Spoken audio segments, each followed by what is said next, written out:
I All think right. we're live. Sippy cup, sippy cup. How are you, man? Dude, never been better. How are you?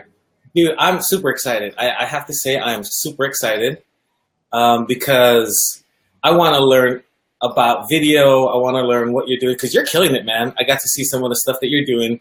And to be, quite frank, I don't know a lot about you, but what I do know is quality, right? And dude, sippy cups up, bro.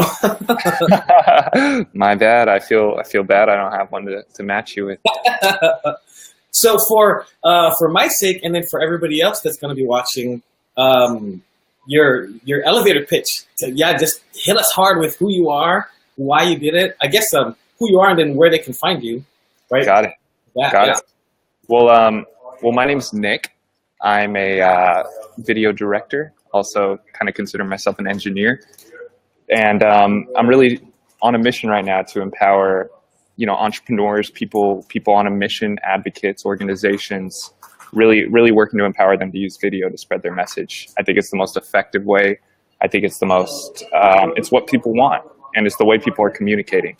So, it's always, business is all about helping people and filling a need. And I think people have a need to communicate visually. And I think, we're at a place where businesses need to understand that. So that's I'm trying to bridge that. Yeah. So why video? Well, it's what the people want, man. No, I mean, video platform is unique. Okay. It's one of the few platforms it's the only platform actually that doesn't rely on the end user to visualize anything because it does it for you. So say you're marketing your company and Hold on, dude. Hold on. Dude, that's a t-shirt comment right there, bro. That's a yeah. right there. Oh my gosh. So video is a platform that doesn't allow the end user to visualize because video does it for you. Exactly. Right. So in text and in audio and in graphics, and even sometimes in video, you rely on people to visualize what you're saying, whether if that's the value of your product or your message or things like this. But video can actually take you into that reality so that we're no longer just talking about things. We can actually share them in a much more effective way than our vocal cords can. So I think that's what's created with all this noise of social media. Video allows people to cut right through that by proving what they do. Dude, that's great. Yeah, I think so too. Yeah, and then that begs the question, why doesn't everybody do video? Well, it's a vulnerable thing, right? I mean, we're inundated with the ability to edit, with the ability to become who we want to be from a designer standpoint. Video requires you, especially authentic video, requires you to just document and kind of let people come into your reality opposed to you creating it for them. So yeah, I mean, it's a vulnerable thing. Some people think it's a complicated thing, and to be honest, both of them. I mean, it's not complicated, and yeah, it is a vulnerable thing, but so is having a best friend who you tell secrets to, and it's just an extension of life now. Okay, life now, and I think that's probably the hurdle, right? Is traditionally people, they see TV or any video per se as the other, like the movie star, or that's their reality, whereas now it's different. Yeah, and I agree, and that's why my efforts start with business, because businesses have budgets to market and communicate their message. I really think the average parent should be documenting their kid's life, and people should be showing their journey on their way through college, and I think everybody should be doing it. And I just think the conversation is better started with people who can really get the ROI needed in like organizations like business, right? Because they have budgets set aside, they have attention set aside to create communities and to get people to believe in this. So I'm starting in business, but anybody who's watching, I think video is a great way to communicate with your audience and share memories. I love that you brought ROI. How would you measure the ROI on video? Well, there's a few ways, right? So let me talk about the 3 ways that video can, for instance, grow business. The first way is, because we always think video is just for marketing, nothing's farther from the truth. So the first way you can use video to grow your business is saving time, right? So there's things as business owners and people we repeat over and over and over and over and over and over again. Not only can making a video about that training or whatever save you all that time, but it could probably explain it better than you can. And the end user can go back and watch it over and over and over again. So first is save time with video. Take all this things you're doing over and over again and make a video about it, and then just show that to people. So there's one way you can get some ROI, is automation. The second is increasing profits, right? So a video on a sales page increases conversions by 184%. If I taught you how to grow your business by 20%, I bet you'd be interested. So, I mean, so there's some solid ROI, and then it keeps going on from there. So Facebook ad has a click-through rate of 65% more than other, things. They have a retention rate. People actually remember things they see on video. So from a monetary standpoint, you're good. Yeah.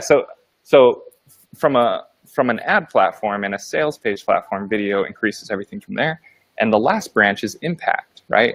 So, when we share memories with each other and we share these real experiences, we actually, it's almost like we're actually sharing that moment with someone, like they're actually there, and that leaves an impact. It changes them. It adds something to their life. And impact is a great way to build a lot of trust and deepen your relationships with people. So if you look at all the biggest brands, they really focus on this impact and what kind of meaning and impact that we're going to have on their audience. So that's the third way I think businesses should think about using video. Dude, I feel like I'm getting hammered here, dude. Because a lot of stuff that you're saying, it's so wise, but it's also so common sense that again, why are people not using video if it's 100+ ROI? If it's going to deepen the relationship with your customers, if it's going to take people, dude, man. So what do you say to people that are kind of afraid of doing the video? Like, they know they have to do it. It makes sense. Numbers, it makes sense. The conversion rates increases, etc. They remember stuff better on video. What would you say to the business owner that's like, I'm not so sure? Well, you have to clarify what he's not so sure about, because when you're not so sure about making videos, that also makes you not so sure about connecting with your audience and communicating and helping them.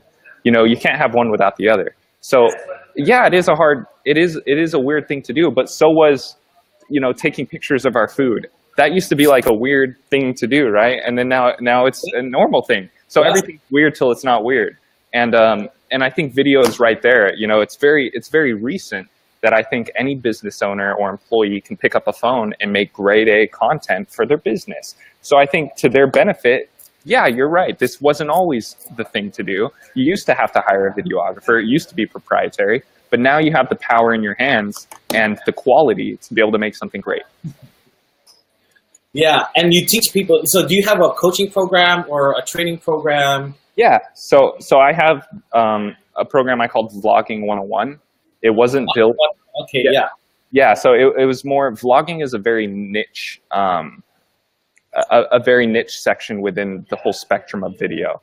Vlogging 101 is actually going to be a small piece in this new program that I'm filming now, which is going to be done in 30 days, called Go Visual. So that's more of an interesting program. You're going to learn how to make 10 videos for your business, all on your smartphone, and each video is going to grow your business in a different way. So that's a much more interesting program for me, because it allows me to take people from point A to point Z through video as a whole, and I like that. Right. Yeah, I'm excited for vlogging though, because vlogging is a whole different look at video. It doesn't rely on person to storyboard or script or do anything. It relies on them to look at the experiences that are already happening and document them and put it out. See, that doesn't require creativity. Right. Do you find value in vlogging for the business owner? Oh yeah. Like I said, man, the only thing that holds people from understanding each other is making sense of each other's reality. So when you as a business owner are just documenting things, for good or for bad, for vulnerable or for strong, it's going to tell about you. It's going to give a deeper sense of awareness. And when people are aware of you and they can understand you, they can develop an opinion on you. And that's what vlogging allows you to do, is to allow people to develop an opinion on you, because you're sharing your life. You're not creating it. You're not scripting it. You're just showing what's there. Right. So I have a friend that's kind of started to get into vlogging, and just video in general. And funny when he rants, when he just goes off and starts complaining about stuff. He's hilarious. When you're doing vlogging for a business owner, what style, or is there any type of like a best practice of the type of vlog? There's types of vlogs, right? The first thing is to know why you're vlogging. Like, what's the purpose of the vlog? Is it to drive new engagement? Is it to take the people in your community you already have and deepen things? Getting started first with the why and the purpose is always the first thing. But for businesses, I really think businesses should be creating original video series, like I'm at the Impact Hub right now. So like the Impact Hub original video series. Like your own reality series? It's just a vlog. Yeah, it's just like a reality show. But you set it up like an original video series so that you can create it into seasons and people can binge watch it. Yeah. For businesses, I like that. But cool thing with businesses and vlogs is it allows integration of testimonials, integration of them showing what their products are. I mean, like, it is the gold mine of marketing. You know what I'm saying? As long as you're willing to be vulnerable and figure out how to use this thing. Dude, the value, the knowledge, the insight that you have, dude, I feel like I'm getting slapped left and right. Because, so vlogging can be extremely ROI driven if you structure it properly, right? You're saying have a why and then kind of have like a series episode in mind where you take people through the journey of the day, right? Yeah. So, let me bring you through my little spiel here. This is great. This is great. Yeah. So for people who are looking to start vlogging right now, no matter if you're a business or a person, you need to look at why, what's the purpose of your vlog for one? Like, what are you trying to get it to do? Are you trying to build a huge fan base? Are you trying to sell a couple items? Are you just trying to look back at something for yourself and your kids? Like, be very clear about it. But then you should look at the experience, because you don't want to film all day and night, man. That could be very synthetic.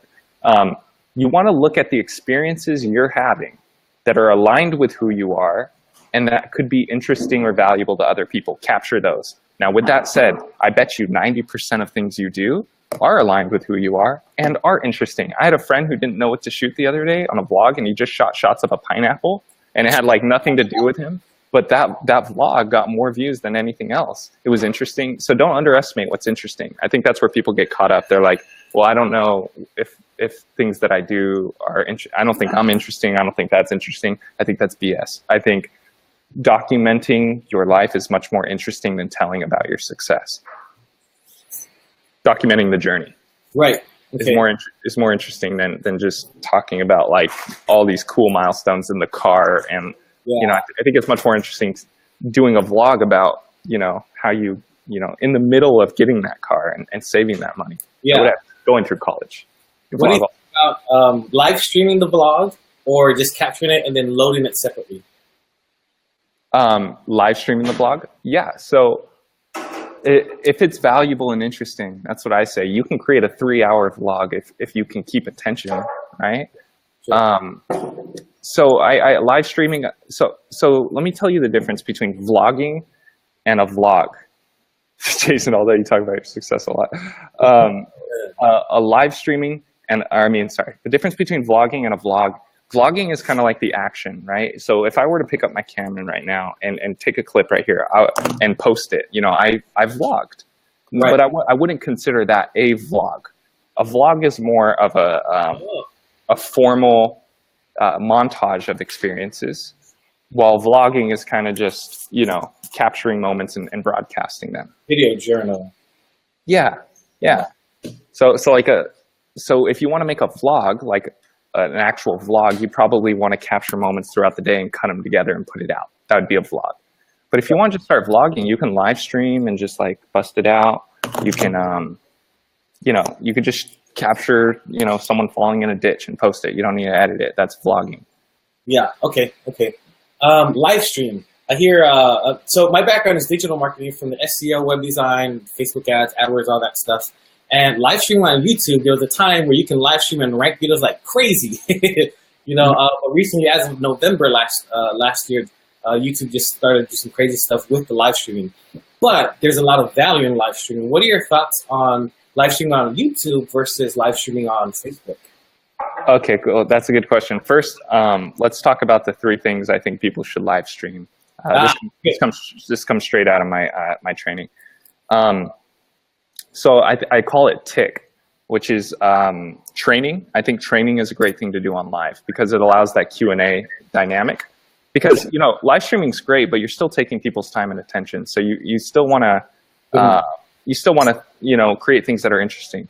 So training is a great thing because you have the Q&A aspect. You could talk about things, and sometimes as trainers, as leaders, as thought leaders, it's hard for us to escape our perspective and see what the real problems are. So that allows for that live. The second thing are interviews, just like this, right? It's sort of the same. You get this live interactivity and you get questions and people like Jason saying, I'm always talking about my success. That's cool. And then the last thing are contests. So contests are great things to do because they have to tune in to be a part of it. So between trainings, interview, and contests, you got yourself great things to live stream about. There's probably things outside of that, but when I teach businesses how to do this, those are the three things I stick to. Now, the difference between YouTube and Facebook is simply the difference between the audiences, right? So YouTube is well known for a higher attention span. You could put an hour video on YouTube and people are going to grab popcorn and watch it.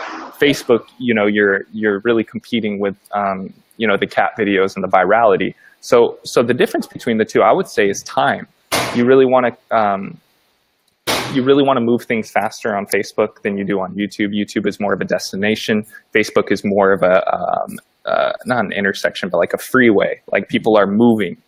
And then, you land on YouTube, you usually stay there in one video for a longer amount of time. Got it.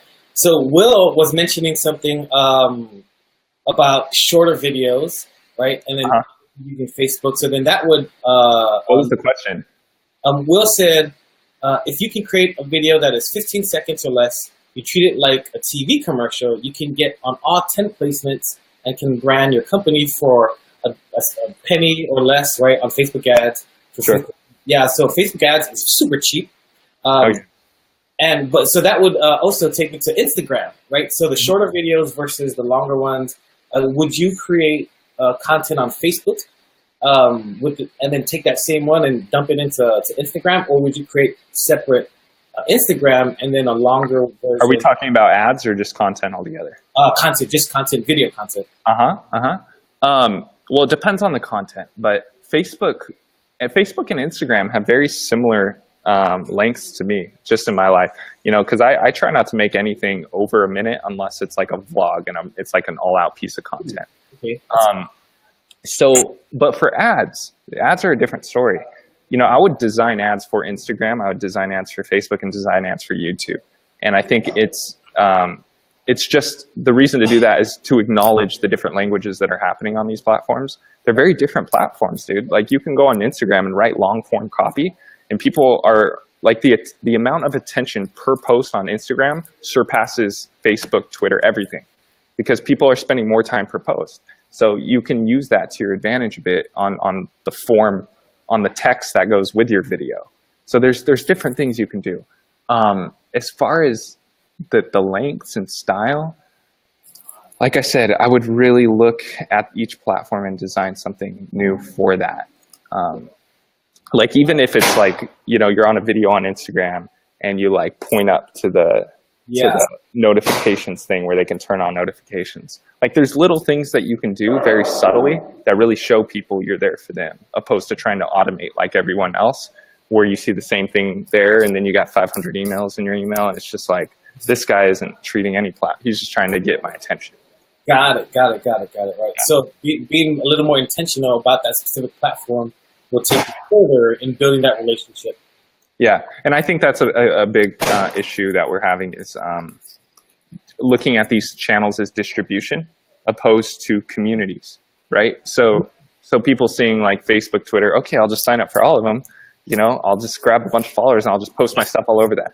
And I really recommend you find one or two platforms that you think highlight your strengths and just go all in on those. And then phase 2, you could start trickling with the other ones.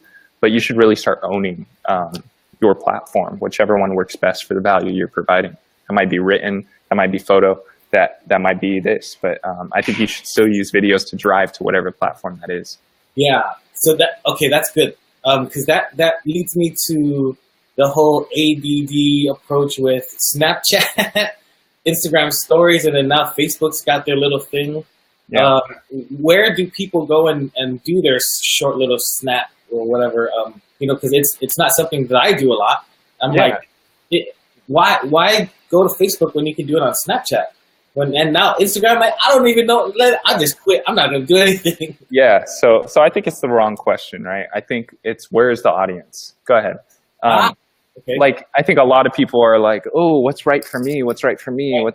What's good for, but like, where's your audience at? If your audience isn't on Facebook and they're on Pinterest but you like Facebook, like you're not going to reach your audience. So I always talk about overvaluing your audience over your personal opinions during most times, because, I mean, the business you built is to help an audience. You've built a product that solves a problem. Why not, go scream that where they're at? Right. Why open up a bar and go to an elementary school because you're comfortable there and just talk about it? Like, it makes no sense. Wow. That's really good. So that goes back to the community versus distribution. Yeah, exactly. It is distribution, right? But it's through community. Right. I'm not bashing distribution. We have that written on the board all day. It's just like the way in which you do it. People are good at smelling these days. They know the difference between authenticity and commercialized. And the cool thing that I've learned is that it doesn't matter. Like, people aren't shy to engage with the business. They're shy to engage, or they're repellent of engaging with commercial feeling stuff, scripted sales pitch stuff. They just want to see it like a real, like something real happening. Right. And they're not biased if that comes from a personal person or a business. So yeah, it really comes down to just making content that speaks to your audience, putting it where they are. Dude, I learned so much. This is incredible, man. So focus on the audience, and then content for them, and don't really focus too much on wanting to distribute your one video to all the places, but cater it to the particular platform that your audience is at first. Sure. And you have to think about why you're doing it for the audience, so it'll kind of seem cohesive, right?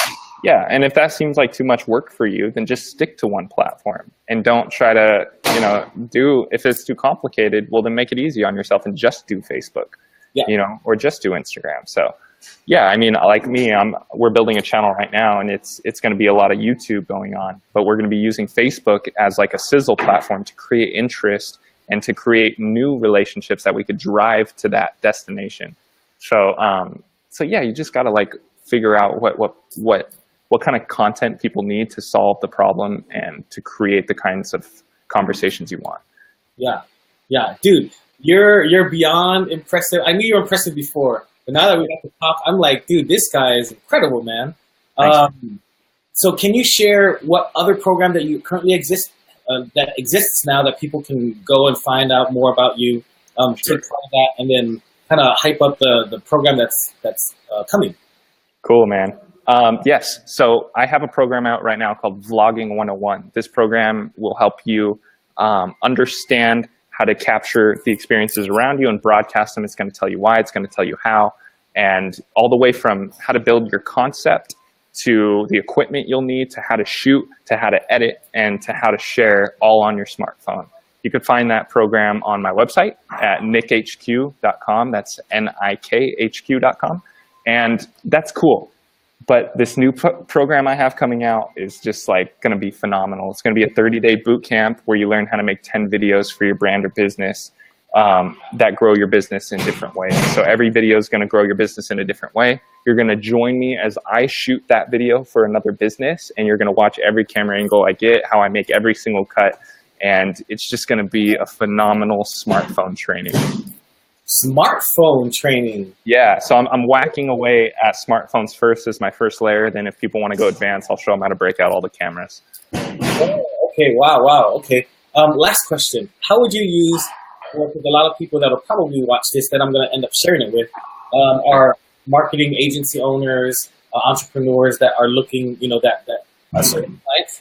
How would you recommend they use your trainings and then your approach to video to acquire clients for themselves?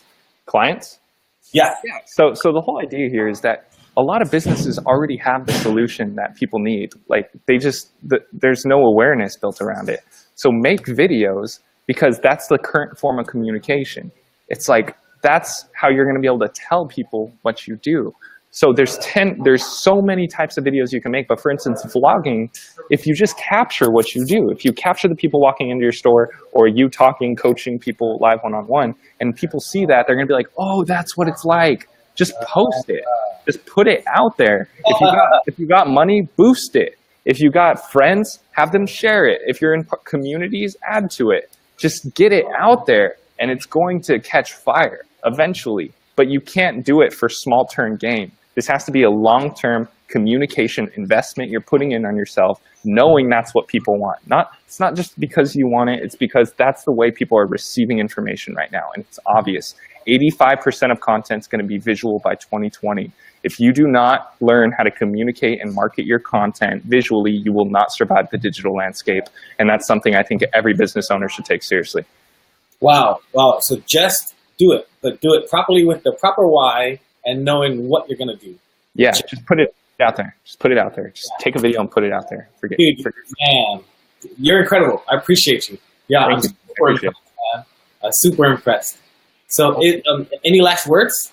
Or yeah, I think so. It should take about 30 seconds from when you end this live stream to pick up your phone and go do something. So I really recommend you go do that, and tag me in the comments. I'll take a look at it. Yeah. Cool. Good job, man. Good job. I look forward to seeing a lot of the other stuff that you're going to be doing, checking out your programs, and sharing this with people too. Sure. Thank you, Rob. I appreciate it. Good work, man. Super impressed. All right, man. See you guys. See ya.